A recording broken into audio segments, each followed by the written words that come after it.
रोहित कुमार उम्र 24 वर्ष और सपना एक सरकारी नौकरी। लोअर मिडिल क्लास यानी निम्न मध्यम वर्ग परिवारों के लिए बेरोजगारी शब्द शराब से कम नहीं होता।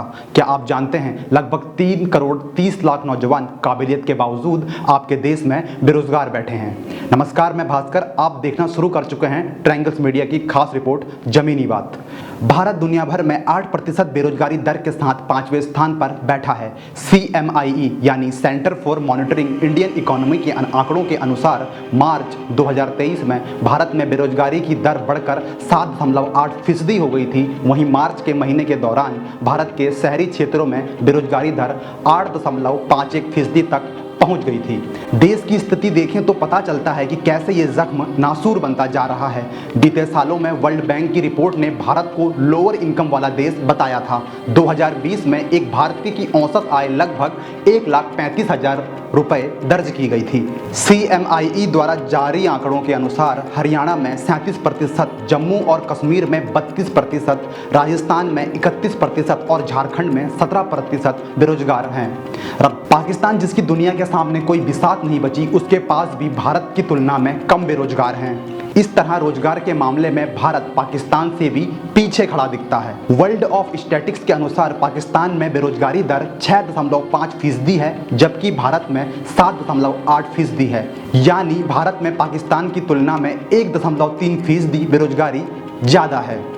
बैड लक यह है कि भारत की बेरोजगारी का ग्राफ लगातार बढ़ता ही जा रहा है। सोचिए, भारत रत्न से सम्मानित CNR राव को कहना पड़ गया था कि 90% कॉलेज आउटडेटेड सिलेबस को पढ़ा रहे हैं, जिससे एम्प्लॉयबल लोग खोजना भूसे के ढेर में सुई खोजने जैसा कठिन हो गया है। कई बार लोग एजुकेशन सिस्टम को कोसने लगते हैं, जो कि जायज भी है, लेकिन इसका कोई तुरंत फायदा मिलता दिखता नहीं है।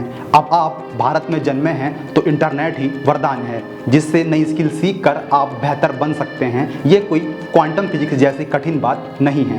बेरोजगारी के लिए दोषी कौन है, आप किसी एक पर उंगली रखकर नहीं कह सकते।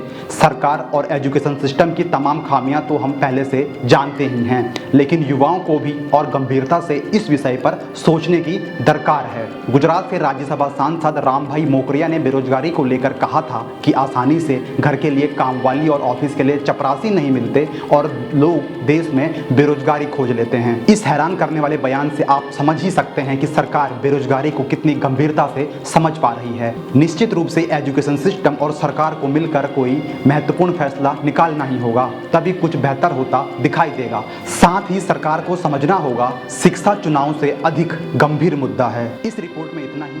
हर ताजा अपडेट के लिए जुड़े रहिए ट्रायंगल्स मीडिया के साथ। आप चाहें तो एक क्लिक करके सब्सक्राइब कर सकते हैं और हमें सहयोग दे सकते हैं।